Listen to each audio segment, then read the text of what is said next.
just arrived in Nido and Coron. This is the gateway to the islands of Balabac. And we're gonna ride that really small boat. To explore the islands of Balabac, we had to travel 5 hours or so at nighttime. And as soon as we arrive next day, we head straight to island hopping. This is our first island called Patunggong Island. This one is closest to the port, has one of the nicest beach in Balabac, and is a popular campsite.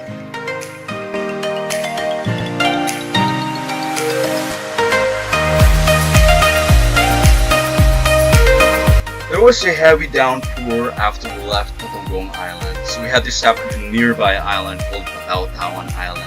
We bet it's beautiful, but we never really had a chance to explore the island because it was raining really hard. So we just did some snorkeling in its warm water, which was a really nice experience.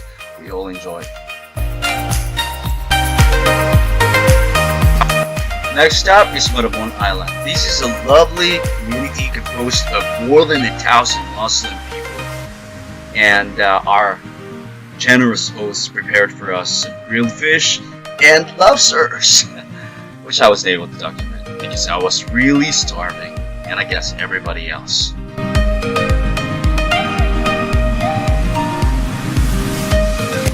After lunch, we're off to Punta Sipani. This is a nice looking sandbar, which happens to be a very special place for me because I was told that this is part of Bukso Island, the island where I was born many years ago.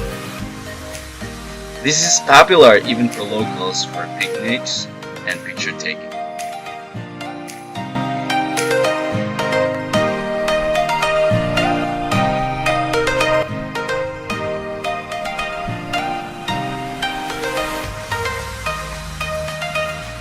Another sandbar on the list is Mansalangan Sandbar. This is arguably one of the longest in the Philippines because it stretches to almost a kilometer.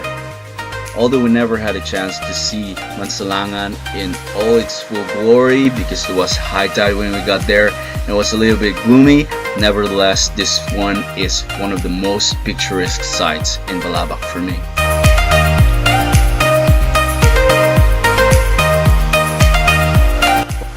And that pretty much wrapped up our first day of adventure in Balabac.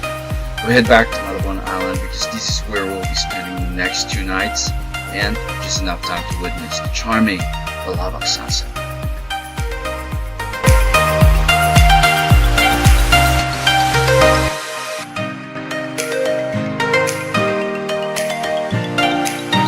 Next day, we're set to explore the further islands of Balabac, one of which is this island called Timbayan Island.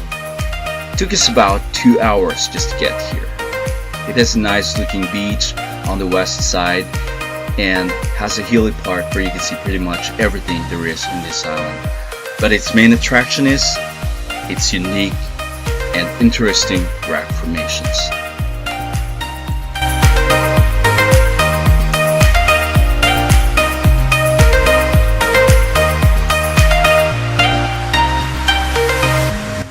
And after 3 hours of exhausting travel, we finally arrived at the pinnacle of this tour, the Pink Island.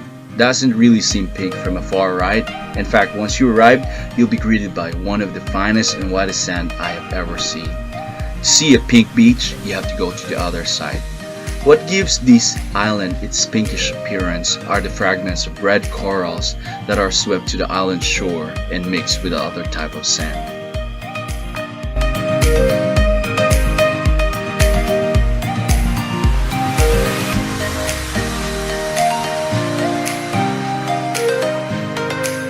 Our trip to Balabac is almost over, but who could miss shopping for some authentic Malaysian products you can find everywhere here. Hey guys, we're inside the Marabon Shopping Center. Inside or outside? We're inside. The ladies are shopping for some what you got? I've got this one. Gusto talaga. Ibigis na talaga. It's only place in Canada. I bought it from Apollo. What's Apollo? Apollo 13? Apollo is a mythological character in the Greek mythology. It's the message. Yun pala yung It's time to bid farewell to our very caring and hospitable host, the great Haji Pauji Sali and his family. And special shout out to Leeds Alpha and Jake Warrior for helping me out and making this trip possible. And of course, the RTG family. Love you guys. This has been your Palawan Tour Guides, Balabac Adventure.